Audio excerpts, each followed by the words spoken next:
Ce matin, j'aimerais qu'on puisse tourner dans un texte de la deuxième épître aux Corinthiens, chapitre 12,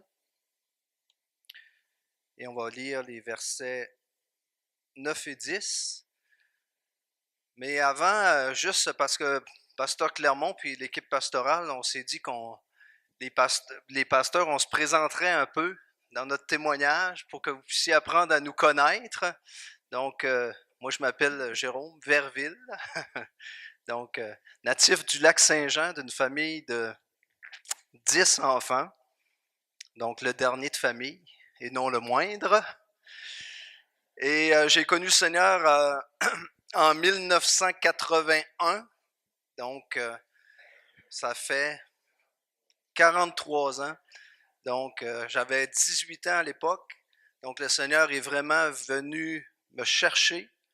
Souvent, on dit j'ai accepté le Seigneur, mais je pense, dans mon cas, c'est le Seigneur qui m'a accepté. Parce que je n'étais pas trop acceptable. À l'époque, j'étais dans la criminalité, la drogue. Je m'en allais dans un chemin qui n'était pas trop bon. J'avais crainte de la mort. J'avais un fardeau lourd parce que de culpabilité par rapport à justement tout ce que je faisais.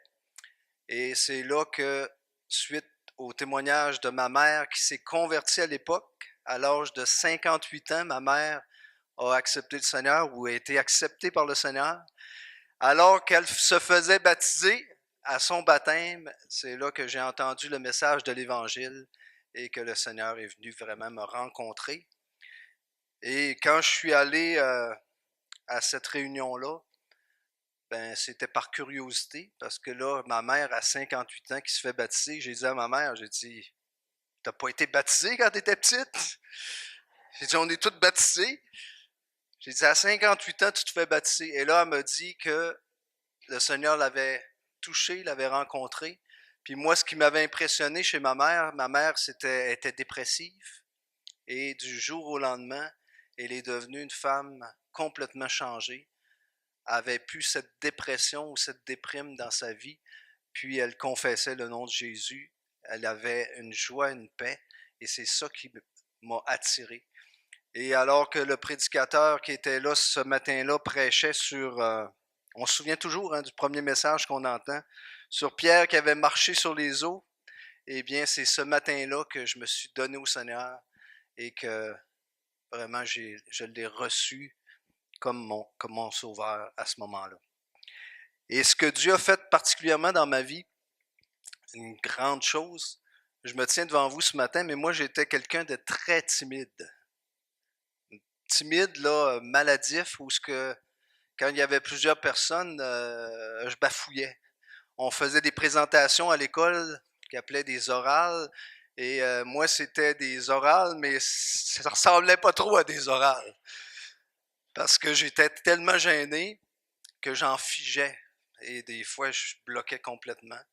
Et le Seigneur m'avait donné un texte après ma conversion qui me disait que ce n'est pas un esprit de timidité que Dieu nous a donné, mais un esprit de force, d'amour et de sagesse. Et j'ai commencé à méditer sur ce texte-là et je l'ai cru et j'ai commencé à aller de l'avant dans, on pourrait dire, dans l'enseignement de la parole parce que je me sentais appelé à enseigner la parole de Dieu. Et petit à petit, Dieu a changé cette timidité-là en une assurance. Donc, et en sachant que le Saint-Esprit m'habitait, je savais que c'était un esprit de force, de puissance, d'amour et de sagesse qui nous habite. Et on a tous ce même esprit qui est en nous. Donc, si vous êtes timide, ben, vous avez un esprit, vous aussi, de force, un esprit d'amour et un esprit de sagesse qui vous habite, parce qu'on est tous habités du Saint-Esprit. Amen? Donc, c'est un peu mon témoignage. J'aimerais ça qu'on puisse tourner, donc on disait 2 Corinthiens chapitre 12, versets 9 et 10. Et il m'a dit, ma grâce te suffit, car ma puissance s'accomplit dans la faiblesse. Je me glorifierai donc bien plus volontiers de mes faiblesses, afin que la puissance de Christ repose sur moi. C'est pourquoi je me plais dans les faiblesses, dans les outrages, dans les calamités, dans les persécutions, dans les détresses pour Christ, car quand je suis faible, c'est alors que je suis fort. Et ce matin, on va parler de apprendre à vivre en dépendance avec Dieu. Ça, c'est tout on pourrait dire un exploit à accomplir. Vivre en dépendance avec Dieu. On dirait que c'est notre obstacle dans notre vie parce que on est porté à vivre notre vie dans nos propres capacités. On est porté à servir Dieu même à partir de nos propres capacités. Mais Dieu veut nous apprendre à le servir dans nos faiblesses, parce que nos faiblesses vont nous amener dans une dépendance envers Dieu. Comme le texte le disait tantôt, il nous donne un esprit de force. Donc, dans la dépendance avec Dieu, nous allons avoir la capacité, dans sa grâce, d'avancer, de progresser et d'accomplir ce que lui désire que nous accomplissions. Il y a beaucoup de chrétiens qui croient que nous devons être forts. Beaucoup dans les églises, c'est proclamé que nous devons être forts pour que notre vie soit au service de Dieu. Mais dans ce qu'on a lu, c'est pas ce que l'apôtre Paul, lui, a vécu personnellement et qu'il a enseigné. Mais si nous nous basons sur ce que déclare ce texte, nous devons devenir non pas assez forts, mais bien au contraire assez faibles pour que Dieu se serve de nous. Donc c'est dans nos faiblesses, comme l'apôtre Paul le proclame ici, que Dieu va se servir de nous. Et lorsqu'on marche avec Dieu dans une certaine orgueil humaine, bien, on ne dépend pas de la grâce de Dieu. La grâce de Dieu ne sera pas suffisante pour nous, parce que nous allons par nos propres forces, par nos efforts, en croyant que c'est par nous que Dieu va manifester sa vie, va manifester, on pourrait dire quelque chose pour nous. Souvenez quand l'apôtre Jean, au chapitre 15 de son évangile, il a parlé de Jésus comme étant le cep et le Père comme étant le vigneron. Et nous sommes les sarments. Donc, on est les sarments. Les sarments dépendent du cep. Ils sont rattachés au cep. Et si un sarment est coupé du cep, ne dépend pas du cep, il n'y aura aucun fruit qui va être porté, il n'y aura aucune force, il n'y aura aucune vie qui va couler dans ce sceptre. Mais si le sarment est attaché au sceptre, si le sarment, on pourrait dire si le croyant est en Christ et dépend de lui, est attaché à lui, il va porter du fruit. C'est la vie de Dieu qui se manifeste en nous. C'est la sève qui coule du sarment, du cep, c'est-à-dire vers le sarment, qui se manifeste pour apporter le fruit nécessaire.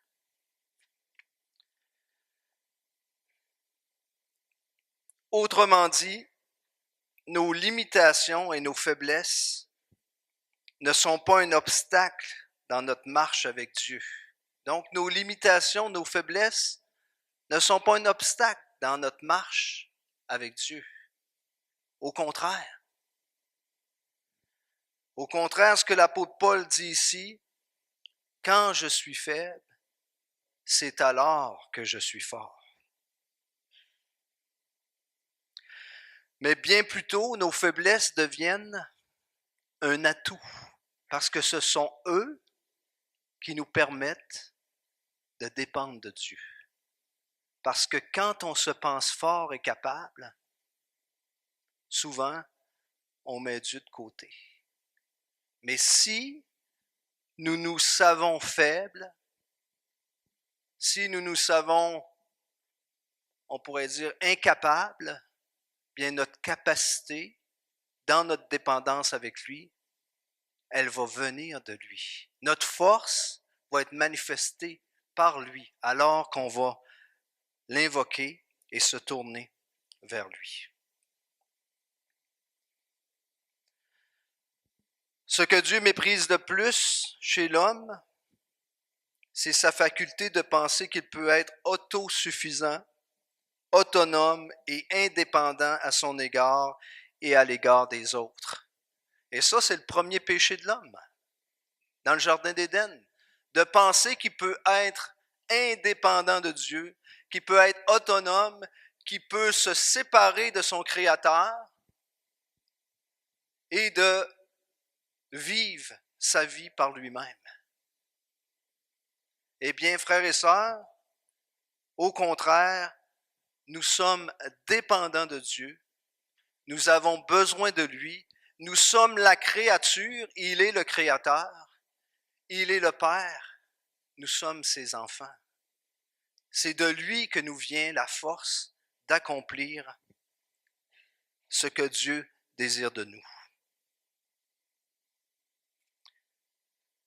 Et ça, dans notre société, c'est cette pensée humaniste qui nous amène vers ça.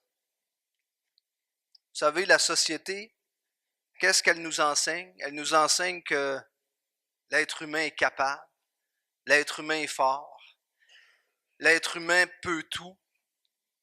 Elle amène l'être humain même dans une certaine orgueil de lui-même.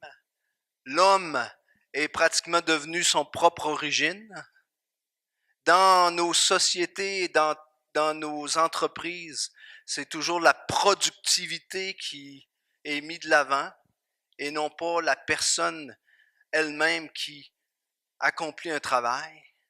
Donc, l'homme devient orgueilleux et au centre de toute, on pourrait dire, cette autosuffisance. Donc, c'est la pensée humaniste de cette génération qui a contribué à la glorification de l'homme et de ses capacités. Glorifions l'homme et ses capacités. L'homme est capable. Oui, l'homme est capable dans un certain point. Mais nous devons apprendre, nous les croyants, à dépendre de celui qui nous a rachetés, de celui qui est venu nous chercher, qui est venu nous appeler et nous amener à la connaissance de son Fils. Dietrich Bonhoeffer a déclaré « L'humanisme et le mysticisme, qui sont en apparence les plus beaux rejetons de la religion chrétienne, sont aujourd'hui encensés comme les plus grands idéaux de l'esprit humain, voire souvent comme l'accomplissement parfait de la pensée chrétienne. C'est pourtant la pensée chrétienne elle-même qui doit les rejeter, car elle exalte la créature et constitue dès lors un défi à la gloire qui revient à Dieu. » On encense aujourd'hui beaucoup la capacité de l'homme, la gloire de l'homme, la force de l'homme. Mais pour nous les croyants, c'est la gloire de Dieu qui doit prédominer. C'est lui qui est le centre de tout et c'est lui qui nous donne la capacité d'accomplir son œuvre, la capacité de marcher d'une manière digne de la vocation qui nous a été adressée. C'est lui qui est au centre de tout. Le contexte de 2 Corinthiens chapitre 12, c'est Paul qui prie parce qu'il a une écharde dans sa chair. L'écharde, on ne sait pas qu'est-ce que c'est. Il y en a qui disent, plusieurs commentateurs vont dire que c'est une faiblesse humaine ou une maladie. Moi, je crois plus que c'était une personne qui venait l'embarrasser ou lui nuire dans sa vocation. Ça pourrait être bien des choses. Et là, Paul, suite à cette faiblesse, suite à cette, on pourrait dire, cette écharpe dans sa chair, qui est comme un petit bâton de bois qui est planté dans la chair. Donc, Paul, à ce moment-là, suite à cette écharpe, va prier le Seigneur. 3 fois. Donc, il prie. Comme souvent, nous, lorsqu'on a un problème, une difficulté, on va se tourner vers Dieu. Et là, la réponse que Paul a reçue n'est pas celle peut-être qu'il attendait. Dieu lui a répondu, ma grâce est suffisante. Ma grâce te suffit, car ma puissance s'accomplit dans ma faiblesse. Puis moi, ce que je trouve spécial de l'apôtre Paul, il dit, je me réjouis. Comment il va dire ça dans le texte? C'est pourquoi je me plais dans les faiblesses, dans les outrages, dans les calamités, dans les persécutions, dans les détresses pour Christ, car quand je suis faible, c'est alors que je suis fort. Se plaire dans les calamités. Il me semble que quand la COVID a frappé, même nous les croyants, je pense pas qu'on s'est plu dans cette calamité-là. Lorsqu'il arrive une situation, il me semble qu'on ne se plaît pas dans une situation où on est embarrassé, où on est troublé, où il y a un obstacle devant nous.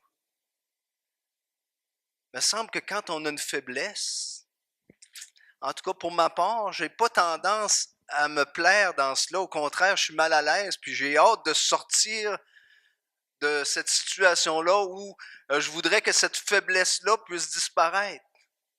Mais l'apôtre Paul avait compris quelque chose ici. Il avait compris que dans sa faiblesse, parce qu'il était faible, parce qu'il avait des situations difficiles, cela l'amenait à se confier en Dieu. Cela l'amenait à se mettre sur ses genoux et à exposer sa situation à Dieu pour que lui puisse agir par sa puissance. Et malgré son écharpe dans la chair que Dieu n'a pas enlevée, l'apôtre Paul a accompli des choses extraordinaires par la grâce de Dieu, par la force que Dieu a manifestée en lui par son esprit. L'apôtre Paul avait compris que la grâce de Dieu est toute suffisante. Et comment on pourrait la définir, cette grâce? On peut la définir comme la faveur de Dieu acquise en Jésus-Christ, que nous ne méritons nullement et qui nous permet d'avoir accès au Père dans une relation intime. Donc la grâce de Dieu, la faveur que Jésus nous a acquise, elle nous permet d'être en communion avec Dieu. Elle nous permet d'être en relation avec Dieu. C'est par cette connexion que nous avons par Jésus-Christ que nous pouvons vivre une vie en Dieu, que nous pouvons marcher dans les voies de Dieu, que nous pouvons accomplir les œuvres que Dieu a préparées d'avance, que nous pouvons faire face à toute situation dans nos vies. Peu importe la situation, dans notre dépendance avec Dieu, qui nous a été acquise par Jésus-Christ, nous sommes maintenant en connexion avec lui. Et parce que nous sommes en connexion avec lui, sa vie, qui nous vient de son Saint-Esprit, se manifeste au travers de nous, comme elle s'est manifestée au travers de l'apôtre Paul. Cette relation intime nous permet d'avoir accès à Dieu le Père en tout temps. Savez-vous ça, que vous avez accès à Dieu le Père par Jésus-Christ en tout temps, dans tout endroit, n'importe où vous vous trouvez? C'est quelque chose, ça. Partout où on se trouve, qu'une situation arrive, nous avons accès à Dieu par Jésus-Christ. Donc, nous pouvons le prier. C'est pour ça que Paul parlait de prier sans cesse. C'est d'être continuellement en relation avec Dieu. Tu es à ton travail, tu es en relation avec Dieu. Il arrive une situation, dans ton cœur, tu peux prier. Tu peux demander à Dieu d'intervenir. Donc, nous sommes continuellement en communion avec lui, en dépendance avec lui, et c'est ça qui nous permet d'avancer, de progresser et de dépendre de lui afin qu'il puisse agir dans nos situations. Des fois, il va agir miraculeusement. Je l'ai vu à plusieurs reprises, et l'apôtre Paul aussi l'a vu possiblement à plusieurs reprises agir d'une manière extraordinaire. Et d'autres fois, il va nous dire comme à l'apôtre Paul, continue à marcher, ma grâce te suffit. Ça ne veut pas dire qu'il va régler toutes nos situations. Ça ne veut pas dire qu'il va agir dans toutes nos situations d'une manière extraordinaire et glorieuse. Oui, quelquefois, il va le faire, mais d'autres fois, il va nous donner la grâce pour supporter l'épreuve qui nous est destinée et qui a été permis de lui. Ma grâce te suffit. Donc, on a en tout temps accès dans la prière et ainsi, on peut lui faire connaître nos besoins pour que sa vie se manifeste en nous. Et c'est ça qu'on devrait prier. Pas nécessairement que nos problèmes se règlent tous, mais que sa vie se manifeste en nous au travers de ce que nous vivons. Parce que si sa vie se manifeste, si Dieu manifeste sa grâce et sa vie en nous, eh bien, nous allons être capables de supporter l'épreuve qui est devant nous. Et quelquefois, bien, Dieu va intervenir pour que cette épreuve puisse cesser et quelquefois, il va accomplir un miracle envers nous. L'apôtre Paul pouvait déclarer « J'ai été crucifié avec Christ.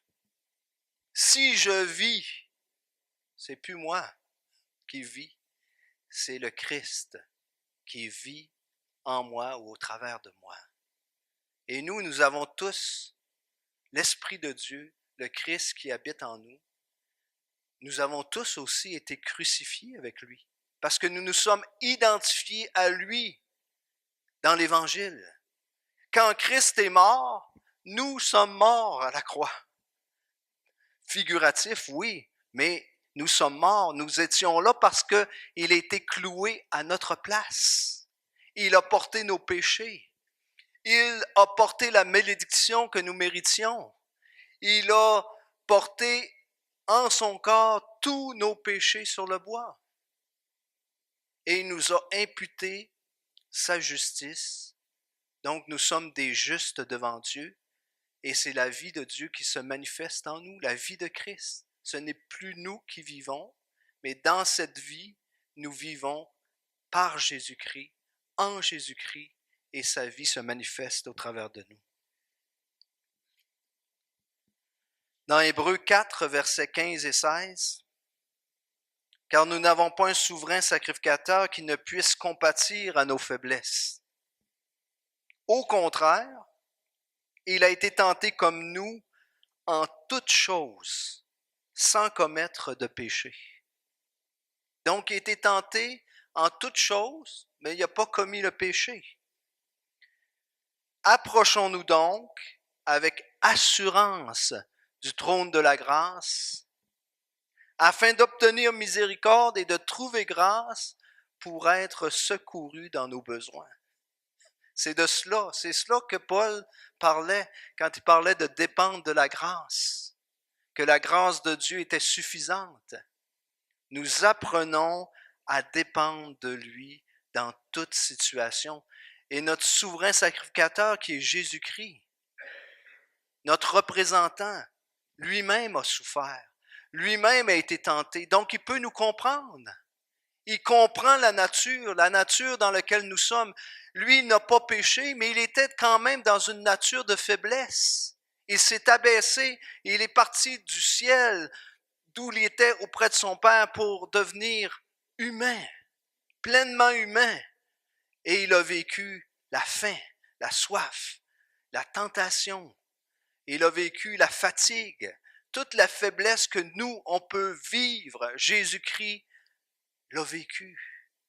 Et au travers de ça, il a été tenté sans commettre le péché. Donc, il peut nous comprendre. On peut s'approcher de lui, pas chétivement, pas avec la binette à terre, pas « Oh, ben, je sais pas si le Seigneur va intervenir ou je sais pas s'il est favorable envers moi. » Oui, il est favorable. Approchons-nous donc avec confiance, avec assurance du trône de la grâce. C'est pas le trône de la loi, c'est pas le trône de la malédiction, c'est pas le trône du despotisme. C'est pas un roi despote vers lequel nous allons, le trône de la grâce, de la faveur, où Dieu nous attend pour que nous puissions aller vers Jésus-Christ et demander qu'il intervienne dans nos situations précises. Et y a-t-il une situation que Dieu ne peut pas régler? Y a-t-il un problème qui peut être trop grand pour le Seigneur? Non, il est un Dieu tout-puissant. Et même, il a été dit, rien n'est impossible à Dieu. Ce qui est impossible aux hommes, ce n'est pas impossible à Dieu. Et c'est pour cela qu'on doit apprendre à s'approcher continuellement du trône de la grâce par Jésus-Christ, qui est notre souverain sacrificateur.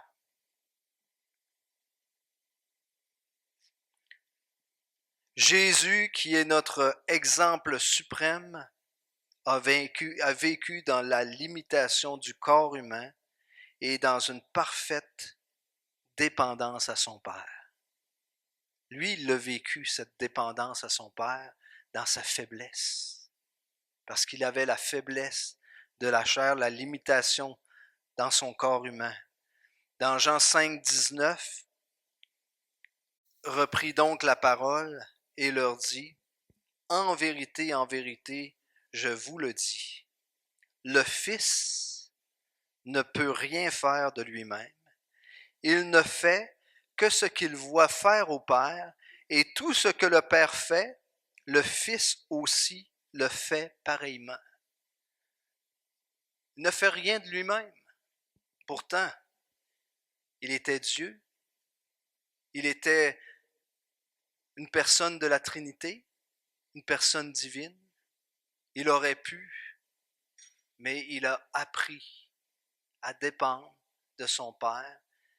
Il ne faisait rien de lui-même. Il le faisait en coopération avec son Père qui intervenait pour lui dans chaque situation de sa vie terrestre. Que faisait l'apôtre Paul dans ses difficultés? Il se confiait en Dieu. 2 Corinthiens chapitre 1, versets 8 à 11. Nous ne voulons pas en effet vous laisser ignorer, frères, au sujet de la tribulation qui nous est survenue en Asie, que nous avons été excessivement accablés, au-delà de nos forces, de telle sorte que nous désespérions même de conserver la vie. Et nous regardions comme certains notre arrêt de mort, afin de ne pas placer notre confiance en nous-mêmes, mais de la placer en Dieu, qui ressuscite les morts. Donc le but de cette, on pourrait dire, de cette calamité, le but de cette épreuve, le but de cette situation dont Paul avait vécu, le but ultime que Dieu avait derrière cela, c'était afin qu'il ne place pas sa confiance en lui-même, mais qu'il la place en Dieu, qui avait le pouvoir même de ressusciter les morts. Donc on voit que Paul ne se limitait pas. Il était au bord de la mort. Je ne sais pas s'il fait référence au moment où il avait été lapidé, puis que suite à la lapidation, il l'avait laissé là comme mort, possiblement. Mais ça nous dit que Paul s'est confié en Dieu, il s'est confié en lui, de telle sorte que, comment il dit ça, il dit, c'est lui qui nous a délivrés, qui nous délivrera d'une telle mort, lui qui nous espérons qu'il nous délivrera encore, mais il a mis sa confiance en Dieu dans cette situation particulière. Dans Pierre, On va donner des exemples. Pierre, dans Acte 3, verset 12, tu sais, quand il a ressuscité, pas ressuscité, mais qu'il a guéri le boiteux avec Jean, puis qu'il l'a regardé, puis il dit, j'ai pas d'argent, j'ai pas d'or, mais ce que j'ai, je te le donne. Au nom de Jésus-Christ, lève-toi et marche. Oups! Et là, le boiteux, ça dit qu'il est devenu ferme sur ses pieds et qu'il s'en allait sautant puis louant Dieu. Mais si on regarde au verset 12,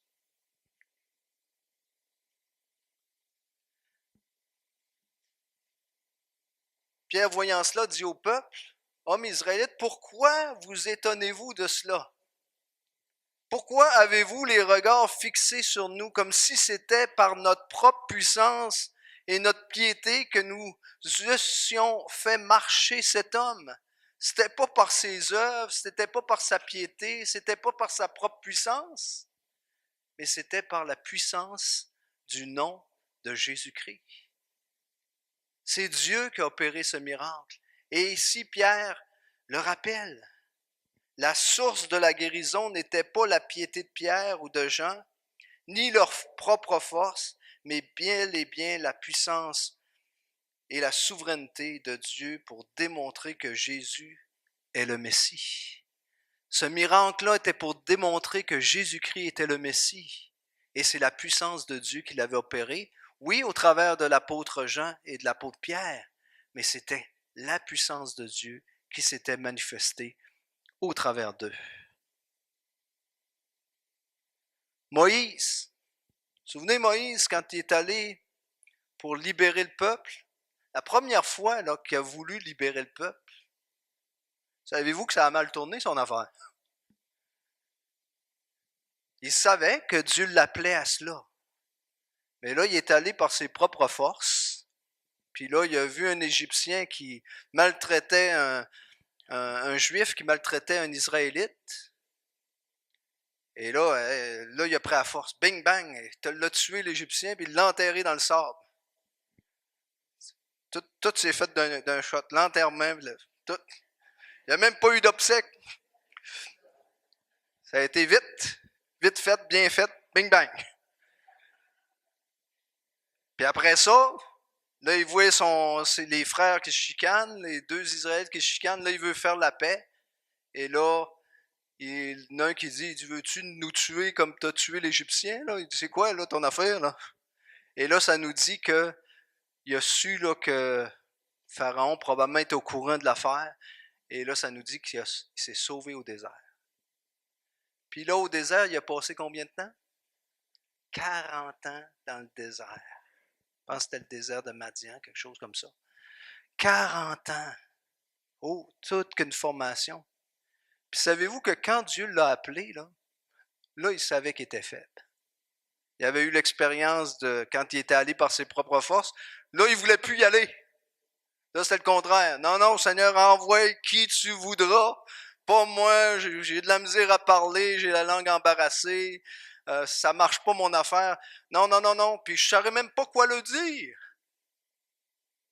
Même Dieu s'est fâché à un moment donné. Il dit, en voulant dire, je t'appelle, tu vas y aller. Il y a ton frère Aaron, là, il va te servir d'interprète. Mais voyez-vous comment, dans nos faiblesses, on apprend à dépendre de Dieu. Moïse, là, il avait compris quelque chose. Que le Tout-Puissant, c'était pas lui. Que le libérateur, en fait, c'était pas lui. C'était Dieu qui allait accomplir son œuvre au travers de lui. Et même, il était pas prêt à y aller. Et souvent, vous remarquerez dans les Écritures, Dieu n'appelle pas les plus compétents. Moi, je pense qu'il appelle les moins compétents. Parce que quand Dieu appelle, il donne aussi la capacité, la force. Il équipe ses serviteurs. Donc, si Dieu vous appelle à une tâche, vous dites, c'est pas mon bag, moi, faire ça, là. Ou, non, non, non, non, non, je serais pas capable, j'ai telle faiblesse, puis, moi, je suis pas fort là-dedans. Mais Dieu va vous appeler, puis Dieu va vous équiper. Donc, c'est là, au travers de ça, quand on n'est pas capable ou qu'on a des faiblesses, on apprend à dépendre de Dieu dans la tâche qu'il nous a confiée.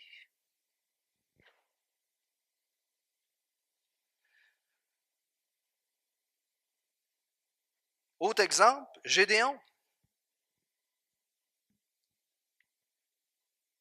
Dieu a affaibli le peuple pour qu'il ne pense pas que la victoire est venue par lui et ainsi éclipser la gloire de Dieu.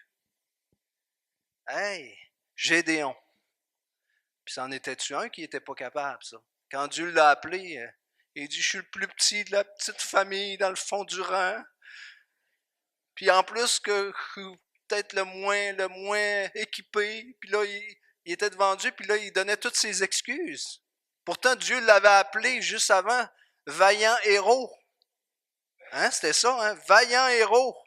Va délivrer mon peuple de Madian. Vaillant héros. Mais lui, il se voyait plutôt valant zéro. Fait que c'était pas son bag, lui aussi, là. Tu sais, il était très, très irritant. Très, très hésitant, c'est-à-dire. Il était irritant aussi, là. Et là, Dieu l'appelle. Mais là, lui, il veut partir avec une foule nombreuse, là. Il veut partir, là, avec toute une armée. Mais là, Dieu dit, non, non, non, non.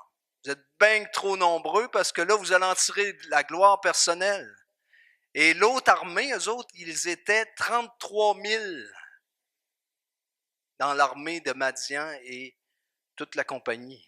33 000 soldats. Et là, savez-vous combien, à la fin, ils étaient? 300. Dieu a renvoyé tous les peureux au départ. Puis après ça, il a pris seulement ceux qui lapaient ou qui amenaient l'eau à leur bouche en lapant. 300 personnes pour libérer d'une armée de 33 000. Pensez-vous pas que notre beau Gédéon a appris à dépendre de Dieu?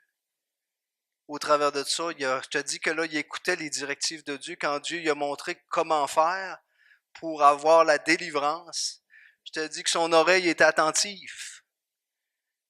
Nos faiblesses ne sont pas un obstacle dans notre marche avec Dieu. Au contraire, elles nous permettent de dépendre de lui. C'est ça que l'apôtre Paul a voulu enseigner. Nos aptitudes deviennent un handicap quand nous plaçons notre confiance en elles au lieu de la placer en Dieu.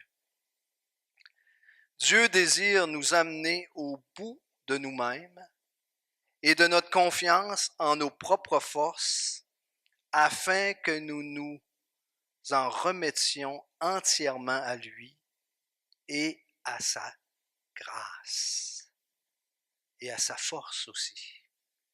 Donc, il veut qu'on s'en remette continuellement à lui dans toutes nos faiblesses, toutes nos incapacités, parce qu'on va dépendre de sa force. En conclusion, je vous cite une parole du roi Josaphat face encore à une multitude nombreuse qui s'avançait contre lui. Il a dit, « Ô notre Dieu, n'exerceras-tu pas tes jugements sur eux?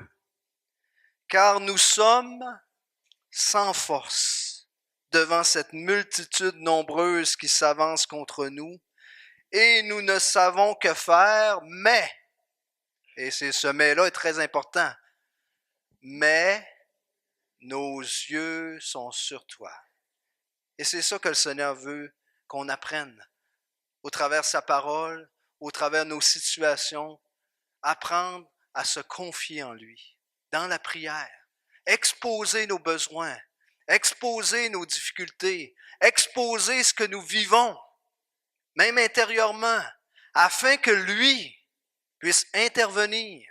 C'est lui le Dieu Tout-Puissant. C'est lui qui peut intervenir, c'est lui qui nous communique la vie, c'est de lui que nous vient la force. Si c'est lui qui nous a appelés, si c'est lui qui nous a amenés dans une telle situation, c'est lui qui a le pouvoir de nous en sortir et c'est lui qui a la grâce nécessaire pour nous aider à la supporter. Il est le Dieu tout-puissant. Il est celui qui peut intervenir dans toutes nos situations. Nos yeux sont sur toi, Seigneur. Nos yeux sont sur toi. C'est toi qui peux vraiment agir en notre faveur. Ayant les regards sur Jésus, le chef et le consommateur de notre foi. Merci pour votre écoute. Que Dieu vous bénisse abondamment.